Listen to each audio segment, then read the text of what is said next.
So good afternoon, everyone. I'm Virgo Clemente Lopez, the Dean of the School of Education and Arts. And thank you for coming for our virtual info session for our Certificate in Teaching program. And with us right now is Miss Marjorie D. De Los Santos, our Head of the Student Affairs and Services. Miss Marge, good afternoon. May we hear a message from you to welcome our interested CIT students. Yes, good afternoon po. Good afternoon, Dr. Virgo. Good afternoon, everyone. Thank you for joining us for today's info session under the RTC for the Certificate in Teaching. So these info sessions were created especially, of course, to share information about our programs and about our services to all interested individuals who would like to join us here in Panpacific University. So we appreciate your interest in joining us. Welcome to today's event. Back to you, Dr. V. Thank you, Miss Marge. Miss Marge will be staying so that for the open forum later on, she could assist me for the responses or for the answers. Okay. So may I present now my PowerPoint presentation? Here we go. Quickly, may I see where are our friends coming from? If you cannot turn on your video, kindly type in the chat box saan po tayo nanggagaling na mga lugar po. Like Sir Saldi, Miss Mary Grace, Miss Michelle, saan po tayo ngayon currently so that we could also be informed and for us to acknowledge you. Sige po. Ayan.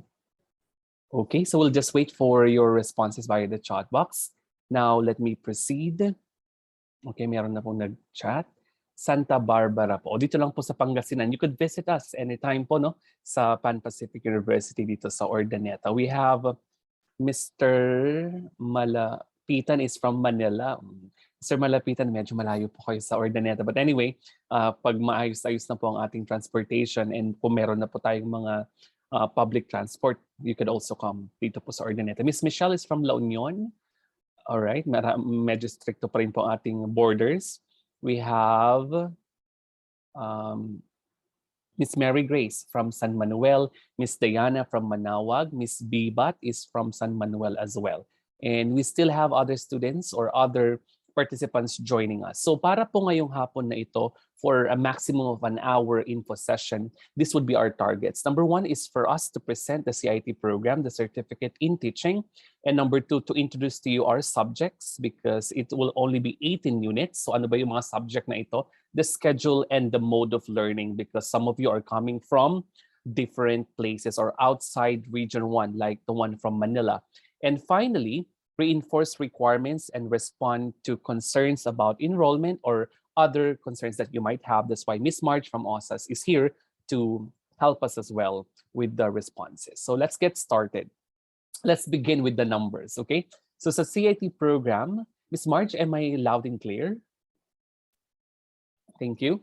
All right, so our CIT program will only cost 9,988. So that's already given. For 18 units, this would be the amount of course, tuition fee that you would be paying, all right? So let's begin with that.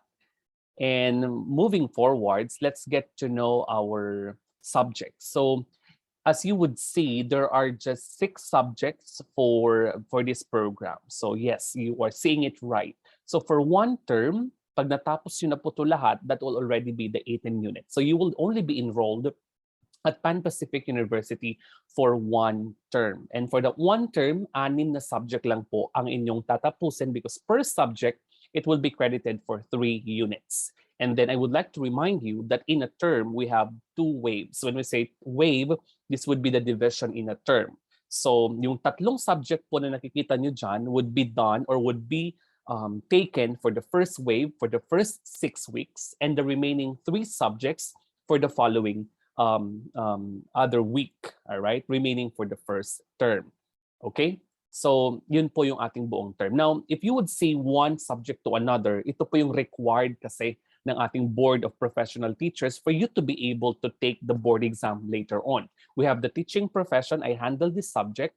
Assessment of student learning, dito po kayo matututo kung paano gumawa ng table of specification dahil tayo naman po ay hindi nakatapos ng education, so non-education graduate po tayo. So dapat marunong po tayong gumawa, mag-construct ng test, alright? Tapos syempre, mag-check ng mga resulta. Hindi lang pwede yung parang kung halimbawa 0/100 ang nakuha ng bata, anong ibig sabihin nun? Or if we revisit our test, meron bang mga item kaya doon na pwedeng palitan or pwedeng i-reinforce next time? And then we have also the child and adolescent learners and learning principles. Dahil syempre po, we would not be dealing with machines. Instead, we would be dealing with humans, especially different personalities, iba't iba po ang edad, especially if you are in the basic ed. However, if you are in the college level, syempre nandiyan din po yung mga independent learners, correct? So how do we deal with them? The subject, the child and adolescent, would be giving us strategy and theories for us to be guided on how we could better deal with our students.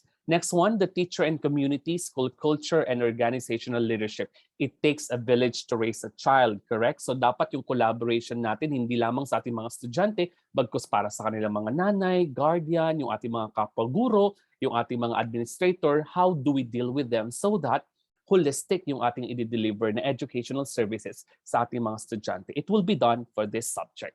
Facilitating learner-centered teaching. Paano ba magturo? Paano ba gumamit ng PowerPoint? These are old ways. But what about emerging technology, especially we are online education?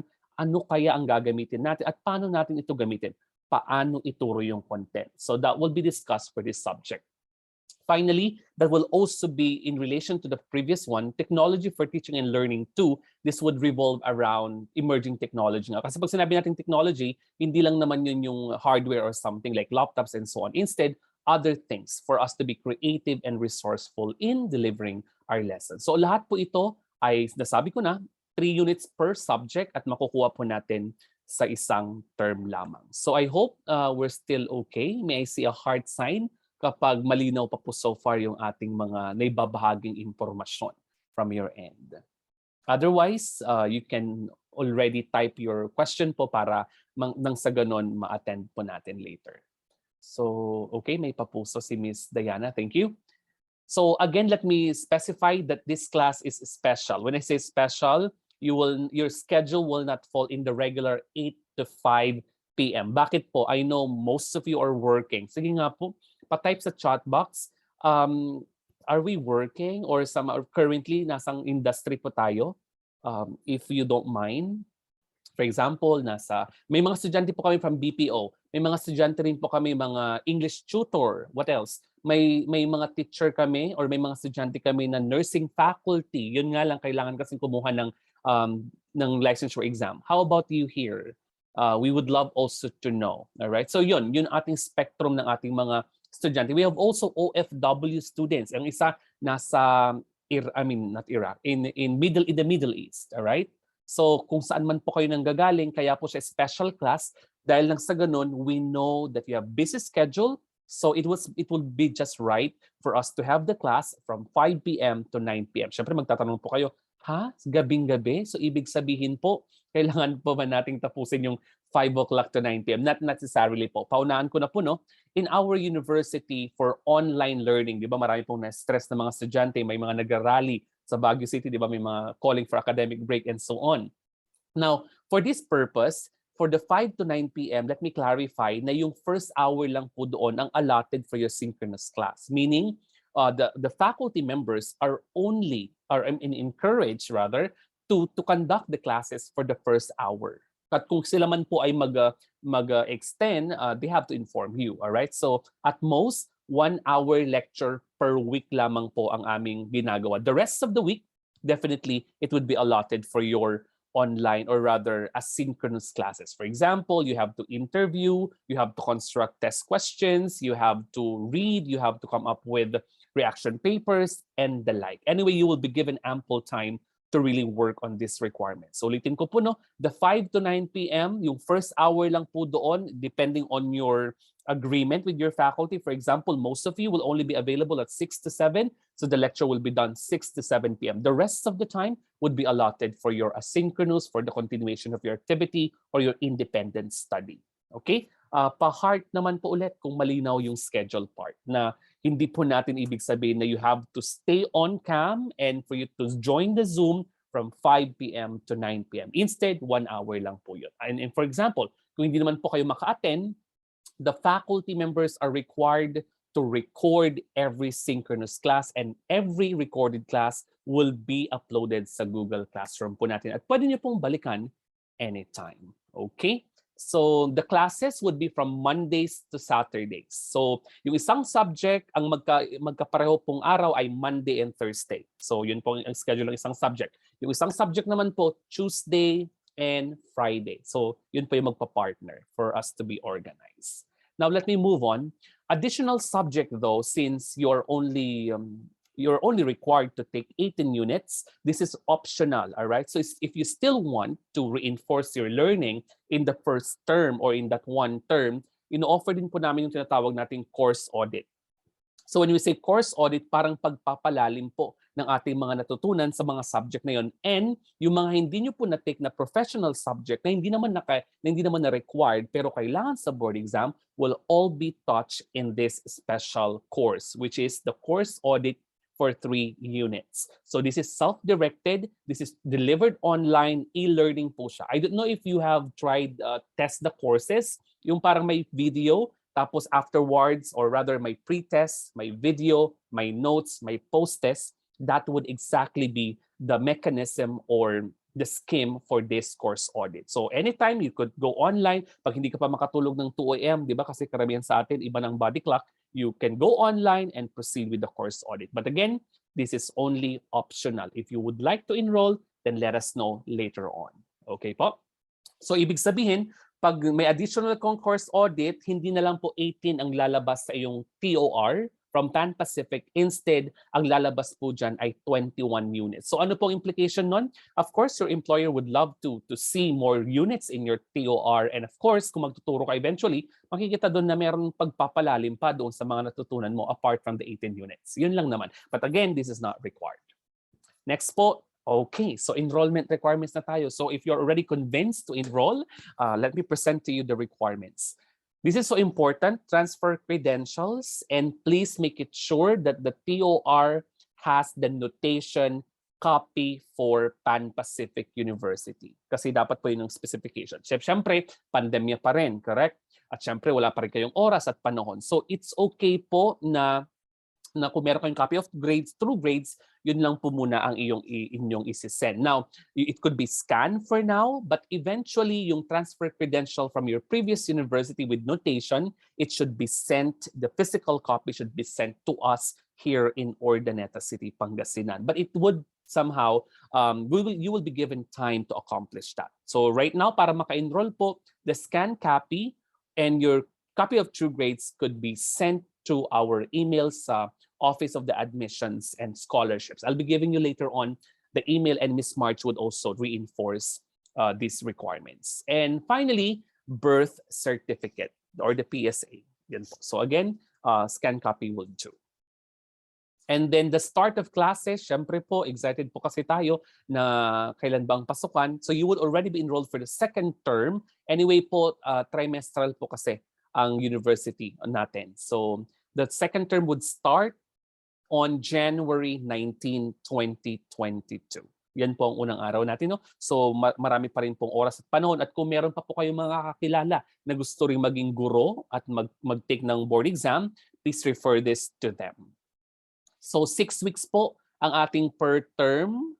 The synchronous, maximum of 1 hour per week. Yun po yung nabanggit ko kanina per subject ha. Alright, ulitin ko po yun. Per subject, at least dapat nami-meet kayo ng inyong faculty 1 hour per week. The rest would be allotted for your asynchronous classes. At ano po nangyayari dyan, hindi lang po puro module ito ha.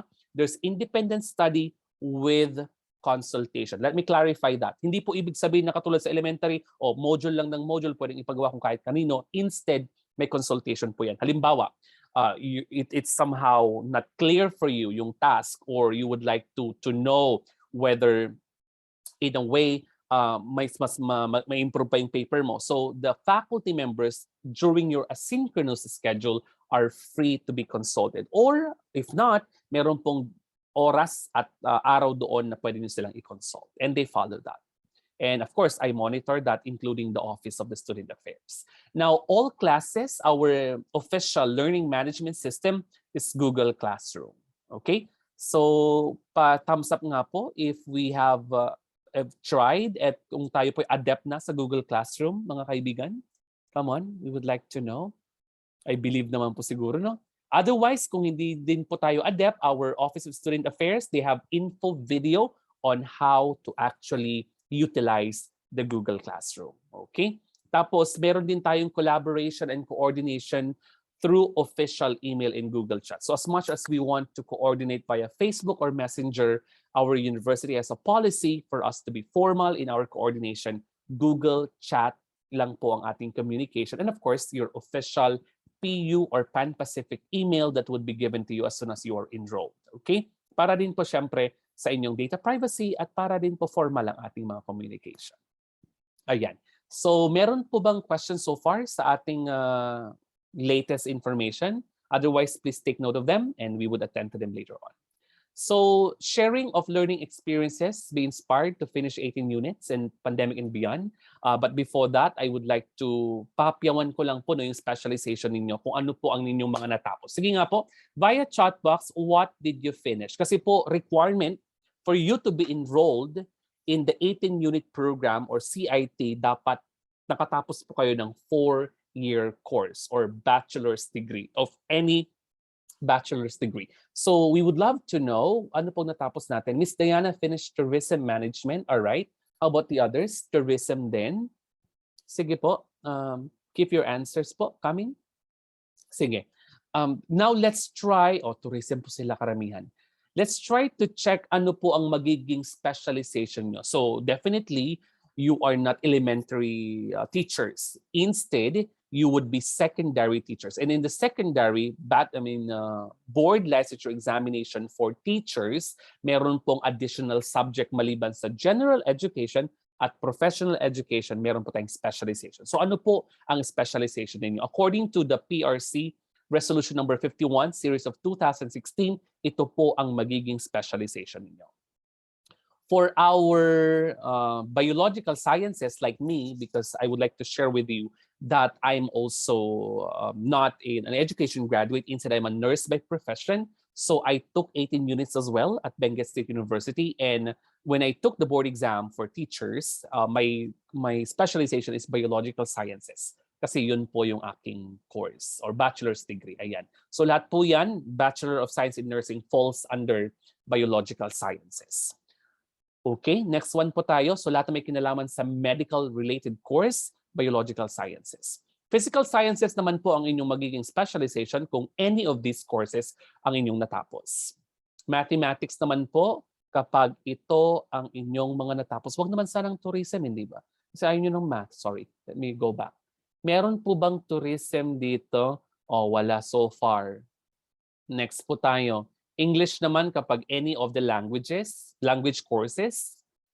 TLE ang magiging specialization mo kapag, feeling ko dito na po kayo, yung tourism kanina.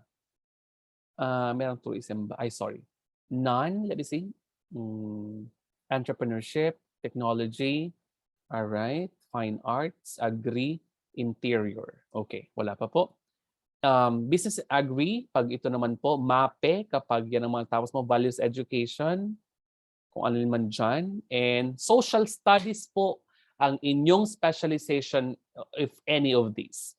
I think tourism falls under social studies. Siyempre magtatanong po, bakit? Because in social studies, siyempre, di ba po, yung ating civics, yung ating pakikihalubilo, our collaboration with others, and so on and so forth. So, nandiyan po ang politics, management, history, lahat po yan ay matatalakay sa social studies. So, may we see a thumbs up po sa ating mga tourism graduate if you now know that your specialization in the upcoming board exam as soon as you finish your 18 units with us is social studies. So dapat po kilala mo dyan, syempre, ang mga presidente ng Pilipinas. The first Mindanaoan president, alam mo dapat na si Duterte. Pang ilang presidente po siya? A15, C14, or 16. Sige nga po, sagot. Sample lang po yun. Okay, so at least you now know. And for the other courses, elementary, kapag itong mga natapos mo, anyway, And kapag wala man doon yung iyong mga specialization, kapag Bachelor of Arts, any of the major or minor ones. Okay? So we're good with the specialization. So online class highlights. Just to share with you po, because this is my first time to handle our CIT students, I handle the teaching profession, and I would like to share with you that these are their few of the snapshots of their classes. So first, they have the legal aspects of education discussion with no less than the dual top-notcher, si Mr. Michael Prince. Siya po yung #1 nung panahon niya sa board exam ng teachers. But before that, he was also the top-notcher of the nursing licensure examination. So anong gusto ko pong sabihin? We invite top caliber lecturers at yung may alam po syempre doon sa board exam na pagdadaanan nyo after. So we don't only train our CIT students on content, instead on preparation for the board exam, dahil ito po yung kakulangan natin. Imagine, ang kalaban nyo po sa board exam ay yung nakatapos ng education ng 4 na taon. For you, it's only 4 or it's only for a term with 18 units pag hindi mo pa kukunin yung course audit. So talagang kulang na kulang po tayo. So as much as we want, or because we want you to be prepared for the board exam, then we invite resource speakers like our top-notchers. Apart from Mr. Del Rosario, we also have Mr. Ray Aranas. That's why we are partner with CBRC. He is the CBRC Academics Vice Director. He heads the course audit with us. So see, we collaborate with this expert in the review industry, and he is also a top-notcher.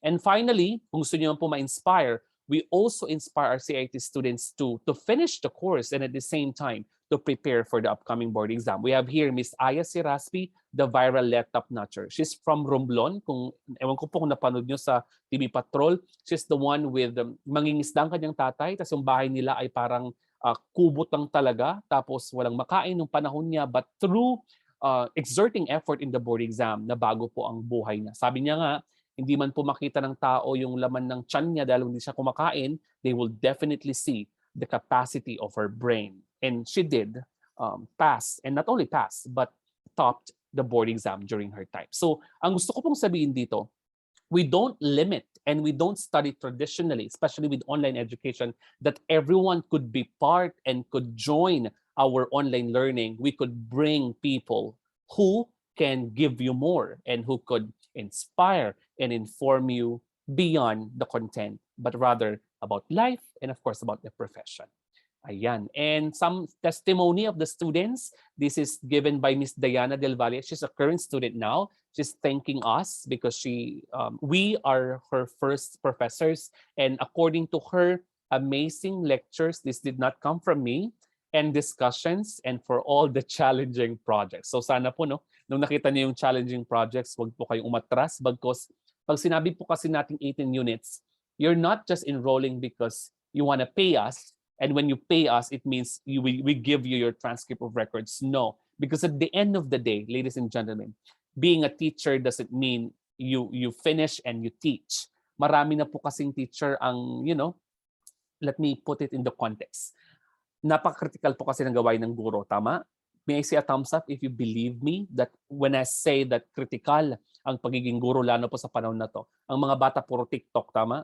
O kaya pag-spellingin mo ng mga salitang English, hindi alam. Tapos syempre pag TikTok, lahat ng step alam, pero yung mga ibang mga bagay hindi alam. So my point is, as a teacher, we would like you to be trained even for the 18 units for you to better prepare and be the best version of yourself as a teacher to also mold other students eventually. Kaya po, challenging yung project in the sense na may katuturan at matututo ka po talaga. All right? So sinasabi ko na, no, if you will be my student in my class, I will be asking you to come up with 50-item exam question that is based on our topic. Kasi syempre, magpapa-exam ka eventually, correct? So, yon. And another student has this testimony. She said, and let me read, "Thank you, Panpacific University, especially to the Education Department for this certificate in teaching course. You are making one of my dreams come true." End of quote. So sana hindi pa po huli ang lahat. If you are asking, bakit ako nandito? Bakit ako sumali sa info session? Hindi po ito aksidente because probably deep within you, you wanted to become a teacher. And this is your chance. All right? At sa panahon po ng pandemya, siyempre, samantalahin po natin ang pagkakataon that we could still develop and improve our competencies in the comfort of our homes. All right? And through this course. So I'm done. That's it. I'm now ready for the Q&A. Sige po.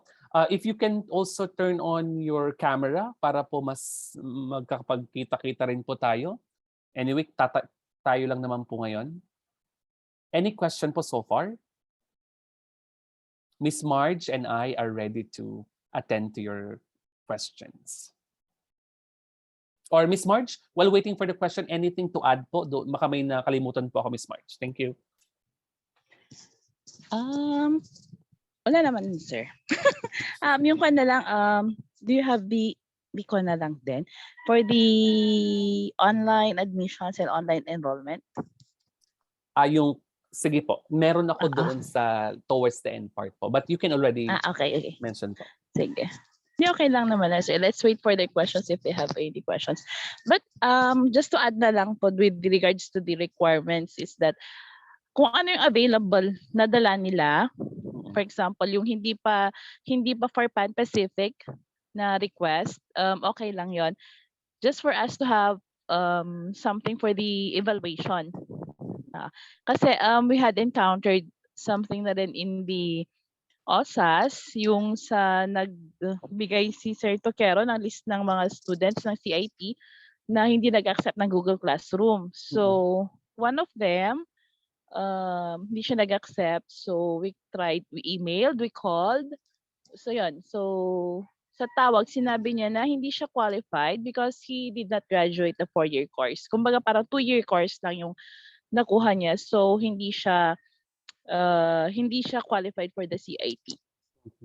So, yun. So, kapag sa requirements, as long as you have the copy of your transcript of records as basis for the evaluation na lang. And then, kahit to follow na lang din yung TOR na specific for Panpacific University. Ayun po. All right. Thank you, Ms. Marge. Okay, so meron po bang tanong? If wala na pong tanong, may we see from your end or from the chat box, I'm good. Or thumbs up po tayo kung maliwanag so far po yung ating mga naibigay na impormasyon. Ayan. Sige nga po. Or kung nahiya po tayong magtanong, ganyan. Oh, Miss Bernadette. Yes po. Miss Mary Grace, go ahead. Yes po. Good afternoon po, Dean Lopez and Ma'am De Los Santos po. Sir, ang concern ko po with regards po sa course audit na 3 units. So sir, pag natapos po yung 18 units, sir, another term pa po ba for the 3 units? Okay. Thank you, Miss Grace. Thank you. This is the time I would clarify that. Actually, the course audit would also be done po doon sa parehong term. So you don't need to enroll again for the next term. So ang mangyayari po kasi, yung nabanggit ko na 2 waves, tama? First wave would be the 3 subjects. Then second wave would be the other 3 subjects. Ngayon, kung you decide already for the first wave to enroll the course audit, pwede nyo muna pong tapusin yun in a month within the first wave. Otherwise, kung nabibigatan ka sa first 3 subjects mo, you can still enroll that for the second wave for you to finish until the end of the term. So to answer that directly, the course audit can be done or can be enrolled in the same term together with the other 6 subjects na 18 units po. Kasi ang course audit po kasi, ang nabanggit ko kanina, is self-directed. So kung kailan ka pwede, basta matapos mo yung buong module through online. Miss Mary Grace? Okay, Dean Lucas, thank you for that po. Yes po. Anything else po? Okay. Sir, ini-encourage din po ba ang pagpunta po sa Panpacific University since I'm working lang din po within Ordaneta? All right po. Thank you for that again po. The Panpacific University right now is, as other higher education institutions, are now encouraged to offer or to begin with the respective limited face-to-face, yung pagpunta po sa mga university. We would like to inform you na only those subjects or courses na kailangan pong gawin sa university ang pinapayagan po or allowed to come. For example, the internship for our graduating education students o yung may mga laboratory po tayo. So as of now, as I told you, maximize the time because you're not yet required to report to the university. So it could still be online distance learning.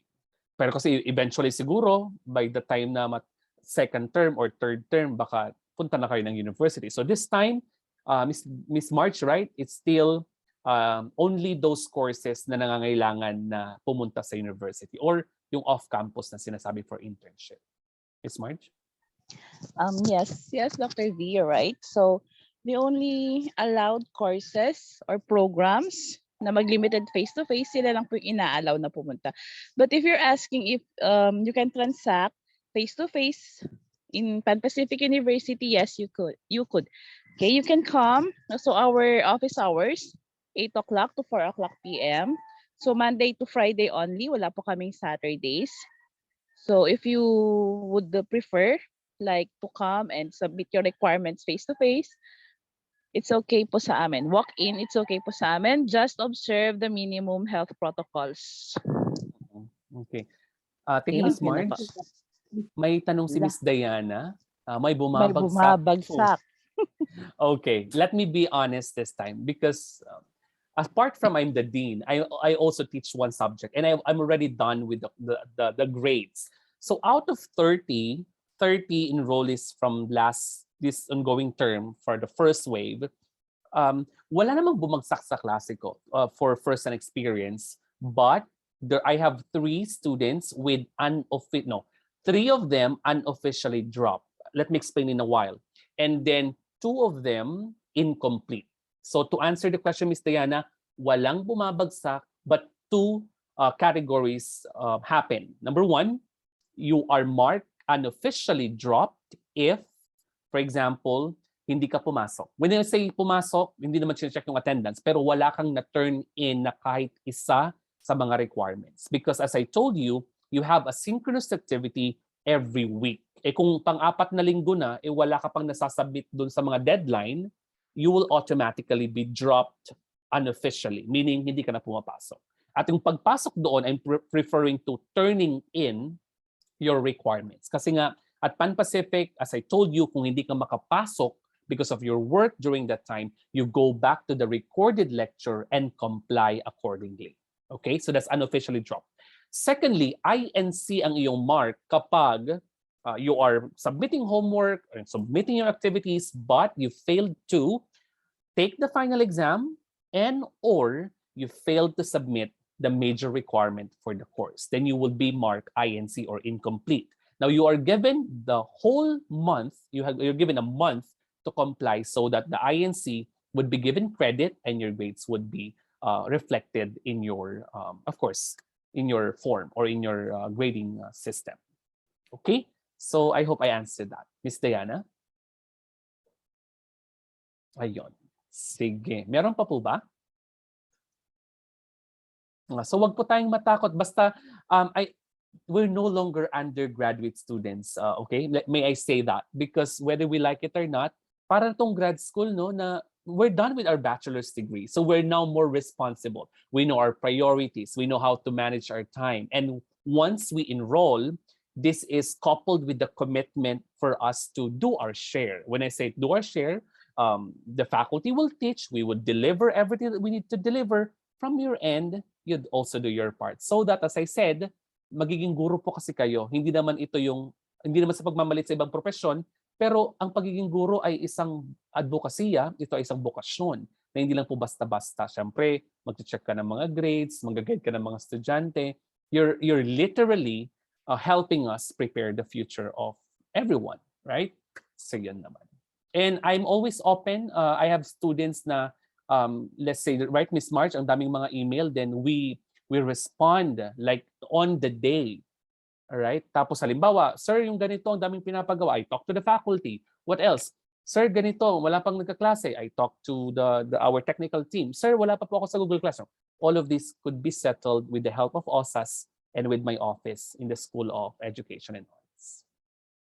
Ayun. Sige, if you still have question, please type in the chat box. It's 143. Let me just, Miss March, go ahead. Yes, I would just like to add the rin with the UD or the dropping of these students. So another factor there would be, hindi tayo strict sa attendance, but in the acceptance of the Google Classroom. So for example, you already enrolled pero hindi nyo inaccept yung Google Classroom and you do not utilize the panpacificu.edu.ph Gmail provided you. So yun, doon tayo nagkakaroon ng kahirapan, yung mahirap makipag-communicate sa student.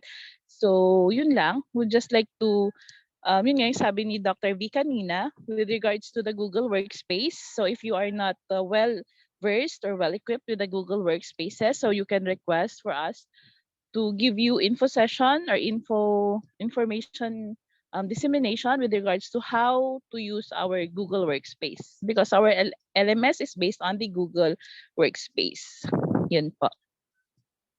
Thank you, Ms. March. I would like to acknowledge our Pan-Pacific University, if this is Dr. Engelbert Pasag, our Chief Operating Officer. Good afternoon, Doc. Okay. We'll listen to him probably in a while.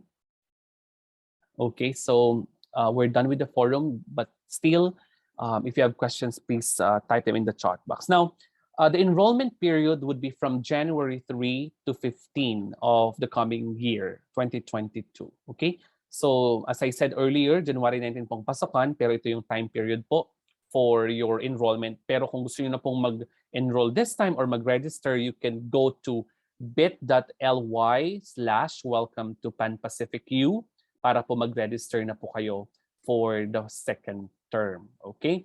And we have e-engagement, yung sinasabi kanina ni Ms. March na if you cannot come to Pan-Pacific like our friends from Manila and other places in La Union, though malapit lang naman po, but if you cannot come, our offices are open for virtual consultation. Lahat po yan yung sa finance, and our registrar and the like. You just have to scan to schedule, of course, your engagement. All right. And for online payment, of course, you have to pay later on your at least down payment lang po for enrollment. We have the following details. All right. And what else? To coordinate, communicate, and collaborate with the office, we provide you with the following emails. The admissions@panpacificu.edu.ph. Kindly screenshot this slide po. Lahat po ng tungkol sa requirements, pag-i-enroll, ganyan, please email admissions, the first email there. For payment, especially the online payment, go to finance@panpacificu.edu.ph. For concerns like makikredit po ba ito, okay po ba to, and so on and so forth, go to the registrar at panpacificu.edu.ph. For all your transactions, please CC the education.dean@panpacificu.edu.ph so that I can advocate for you. Okay? Meaning, kapag nag-email po kayo sa Admission Finance Registrar, CC nyo po ako para nang sagad matrack ko din po yung status ng inyong mga concern. Okay? And please, later on, have your official Google chat and join the PU Viber community. And for others, be updated through our official Facebook page, that's Pan-Pacific University, or you may go to Facebook/Pan-Pacific U for any updates po sa ating mga programa at mga gawain po sa ating university. So may we now ask, Dr. Engel, are you here? Pan-Pacific University, ito ba si Dr. Engel? Hello. Okay, so may we have other questions po? This will be the last part of our info session.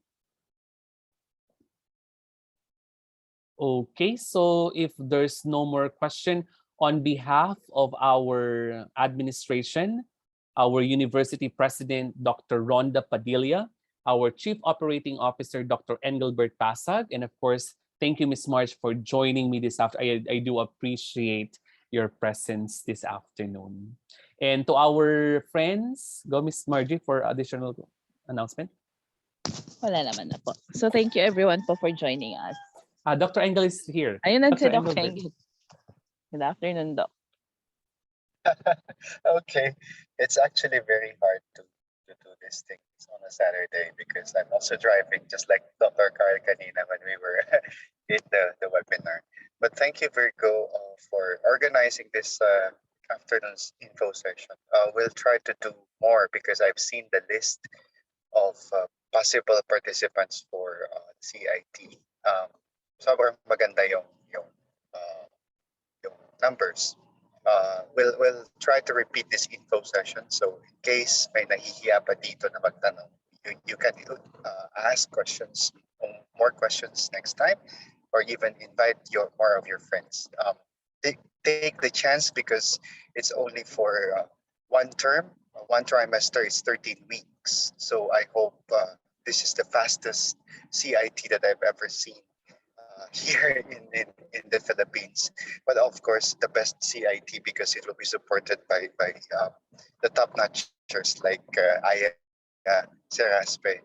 I hope you can invite that powerful and really inspiring woman who is featured by the PEP or pep.com.ph. I reposted it. I reposted her story in our official Facebook page. So muli, I wanted to thank Virgo and our participants here are also joining us, and I hope um, you can all or we can all see you virtually on January. If not, then I do not know what Shed will tell us if they are open for face to face. But if and since virtual education is still open and nga nila kung face-to-face laboratories still itong ating by next year. So Virgo, we have a lot of friends from your CBRC family and our CBRC family because we are also part of the Carbolite group right now because of our executive education. I hope we can invite more people to join as a lecturer. So apat na subjects six subjects, right, every semester. Okay, all right. Plus, that includes the CIT, right? Or sorry, the course audit, or Yes. on top of it is there the course audit. Additional po.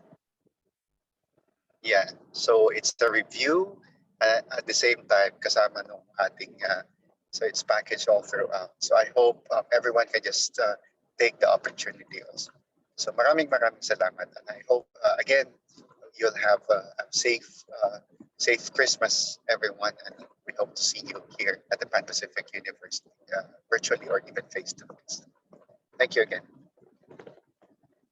Thank you, Doc. And ingat din po kayo wherever you're going po.